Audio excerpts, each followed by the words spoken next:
പുകഴ്ചയോ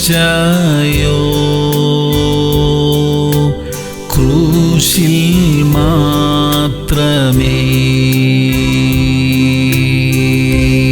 സദൃശ്യവാക്യങ്ങൾ 15-13. സന്തോഷമുള്ള ഹൃദയം മുഖപ്രസാദമുണ്ടാക്കുന്നു. പ്രിയമുള്ളവരെ, നമ്മുടെ ഹൃദയം എപ്പോഴും സന്തോഷത്തോടിരിക്കട്ടെ. മനപ്രയാസമുണ്ടാക്കുന്ന കാര്യങ്ങൾ ജീവിതത്തിൽ സംഭവിക്കുമ്പോഴും അതൊന്നും നമ്മുടെ അകത്തെ ശക്തിയെ സ്വാധീനിക്കാൻ ഇടയാകാതിരിക്കട്ടെ. എന്തു വന്നാലും കുലുങ്ങാത്ത ഒരു മനോഭാവം നമ്മിൽ ഉണ്ടായിരിക്കട്ടെ. തിന്മകൾ സംഭവിക്കുമ്പോഴും അതിലെ നന്മ കണ്ടെത്തി സന്തോഷിക്കാനുള്ള കൃപയ്ക്കായി നമുക്ക് പ്രാർത്ഥിക്കാം. സ്വർഗീയ പിതാവേ, ഞങ്ങളുടെ മനസ്സ് എപ്പോഴും സന്തോഷത്തോടെയും ബലത്തോടെയും ഇരിക്കാൻ സഹായിക്കണമേ. തിന്മയെന്ന് തോന്നുന്ന കാര്യങ്ങൾ സംഭവിക്കുമ്പോഴും അതിലെ നന്മ കണ്ടെത്തുവാനും അങ്ങേ സ്തുതിക്കുവാനുമുള്ള കൃപ ഞങ്ങൾക്ക് തരണമപ്പാ. യേശു ക്രിസ്തുവിന്റെ നാമത്തിൽ തന്നെ. ആമേൻ, ആമേൻ, ആമേൻ.